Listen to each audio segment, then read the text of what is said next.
था, और 8वें में भी यहाँ उस पुरुष को, उस पूर्ण ब्रह्म को, अब पुरुष माने वो पूर्ण परमात्मा लिख रहा है।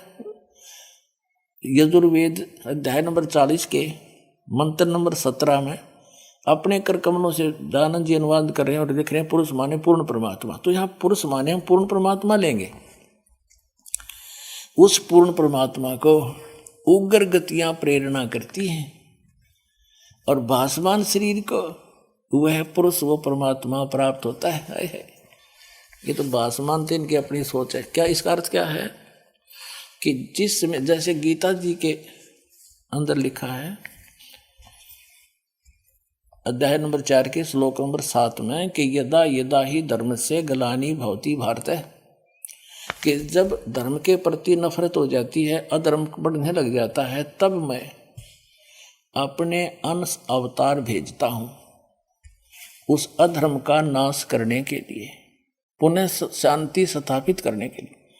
तो पुण्यात्माओं, ये तो जो काल ब्रह्म है, ये तो उसका विधान है। जैसे श्री राम श्री कृष्ण अवतार रूप में भेज दिए उसने, परशुराम जी, उन्होंने कैसे शांति स्थापना की। जैसे परशुराम जी ने अक्षत्रियों को मारा था, सबको काट डाला कतई, और उनके मरने से शांति कहाँ हुई? अशांति बढ़ गई। उनके बच्चे अनाथ हुए, उनको खाने की समस्याएं हुई। जैसे रावण को मारा था भगवान श्री रामचंद्र जी ने, करोड़ों बहन विधवा हो गई थी, और बच्चे अनाथ हो गए थे। खाक शांति स्थापित हुई। एक रावण तो मर गया, फिर शांति तो शांति तो और बढ़ गई। हाहाकार मैच की, बालक अनाथ हो गई, औरतें अंडे धक्के खाती, न जाने किन दुष्टों ने उनको तंग किया, तो क्या शांति हुई? ऐसे ये महाभारत के युद्ध में बोला धर्म की अधर्म की, धर्म पर भी धर्म की अधर्म पर विजय, खाक विजय थी। दो भाइयों के आपस में प्रॉपर्टी का बंटवारा था, दुनिया मरवा डाली, हरने का बड़ा अधर्म और धर्म की लड़ाई थी। क्या खाक लड़ाई थी? उसका शर्मदरन था युधिष्ठिर को, क्यों खेल रहा था? जो अपनी पत्नी भी ला दी दाव पर। ऐसे नालायक आदमी देखे नहीं हमने। अरे पट पट मारा दिमाग जो है ना, भूस भर गया हमारे अंदर। वो कोई कथाएं थी?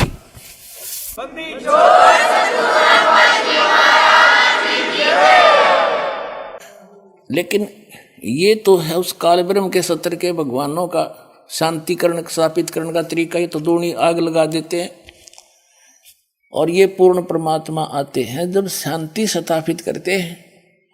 600 वर्ष पहले आए थे भगवान, 64 लाख से सोए थे पुण्यात्माओं। 64 लाख से सोना कोई छोटी बात नहीं है। उस समय भारत जैसे पूर्वी पश्चिमी पाकिस्तान, अफगानिस्तान, बलोचिस्तान, इराक, ईरान तक भारत था सारा, और कुल मिलाकर 4 करोड़ आबादी नहीं होगी उस समय सारी मिलाकर, और उनमें से 64 लाख से हिंदू और मुसलमान दोनों बन गए थे। कोई छोटी बात नहीं है। और सबको परमात्मा ने ऐसा ज्ञान दिया था, फूक फूक कर कदम रखते थे, कोई जीवन हिंसा नहीं करते थे, कोई किसी को दुखी नहीं करते थे, भगवान से डरने वाले बन गए थे। तो वो असर ईब तक था 50-60 वर्ष पहले, जब तक हम छोटे छोटे थे। हम खूब देखा करते, कितनी आपस में प्यार था, भाइयों का, रिश्तेदारियों की कितनी कदर होती थी। अरीब तक ब्याह पाछा हो है, और फोन पे ले जा ले लड़की वाली सासू का, ये मेरी छोरी जो है ना, जो है पानी का दूध नहीं पीवेगी, देख ले तो ध्यान रखिए। जान तो पहला लड़ाई भेज देगी। तो ये कोई बात है? तो इस तरह की हमने बगैर ज्ञान के या बकवाद बागी, और अब वो स्थिति आ रही है। आप देख रहे हो समाचार पत्रों में, राजा लोग भ्रष्ट, जजों के ऊपर उंगली उठ रही है भ्रष्ट, यानी अधिकतर। किसी ने देख ले, किसी ऑफिस में जाकर देख ले, और कहीं देख लो आपस में भाई बंटवारे में भाईचारा रहा, यानी एक माया दिखा, आग लगी पड़ी है। तो कहते हैं उस परमात्मा को वो उग्र गतियां, उसमें ऐसी परिस्थितियां हो जाती हैं, वो परमात्मा अपने बच्चों को पुनः शांति स्थापित करने के लिए आता और ज्ञान को आधार बनाता है। परमात्मा की भक्ति देकर उनको वो सुख देता है, जो वो भौतिक सुख भी चाहते हैं, उनको भी भगवान से ही आधार बनाकर उनको दिलाता है और चोरी ठगी करने वालों के होने वाले पापों से परिचित कराता है। फिर वो पुण्यात्मा ज्ञान को समझ के किसी का बुरा नहीं कर सकते। हम छोटे छोटे थे ना, कोई गलती करता ना, नो क्या करता, तेना पाप लगेगा, ऐसा मत करना, वो वहीं छोड़ देता था बच्चा। अरे अब चाहे कुछ भी कह दो इस बच्चे ने, नो का होने दे, लगन दे, डर रहा नहीं। तो ये सथा अब फिर से परमात्मा की दया हुई है, हाहाकार मचा, तो इस दास को भेज दिया, भगवान नहीं आए थे, तो यही भी शांति फिर होगी। और यहाँ उसी का प्रमाण है कि जब 600 वर्ष पहले आए थे परमात्मा,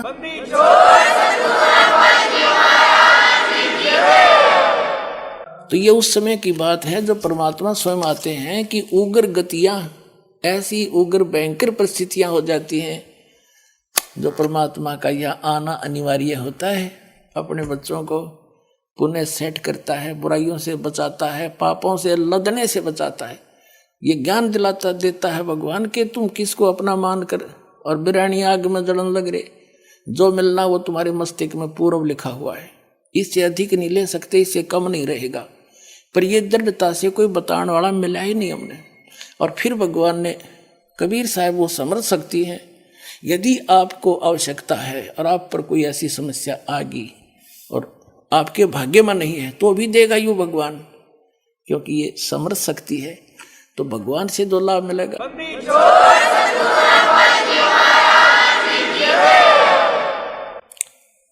तो इस प्रकार वो स्थापना, शांति स्थापना के लिए आता है। तो उसका वर्णन करें जब परमात्मा 600 वर्ष पहले प्रत्येक युग में प्रारंभ में वो लगभग ऐसी लीला करते हैं।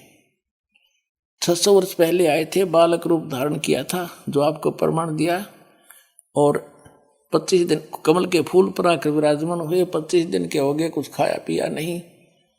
फिर कुंवारी गायों से उनके उस परमात्मा के जो परवरिश की लीला हुई थी वो प्रमाण करना चाह रहा है दास, इतना लंबा चौड़ा इतिहास बता करके। अब देखो ऋग्वेद मंडल नंबर 9,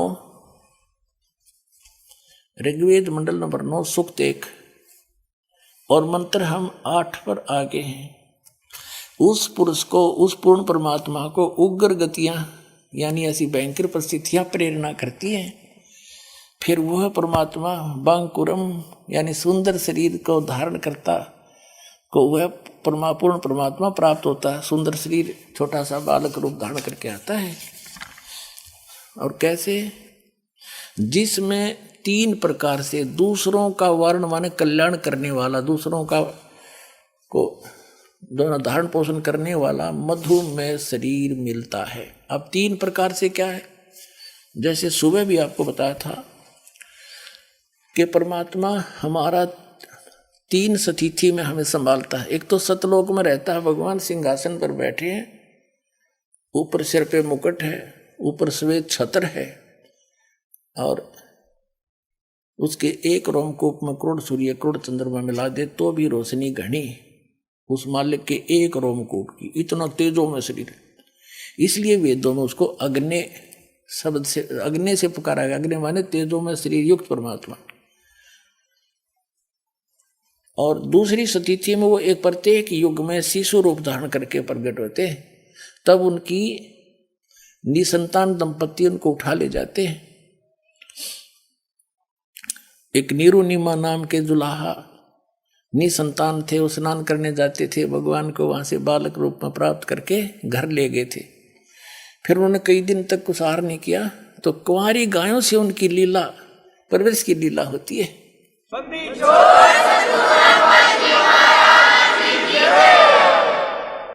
तो ये तो दूसरी प्रकार का। फिर वो भगवान लीला में शरीर से बड़े होते हैं।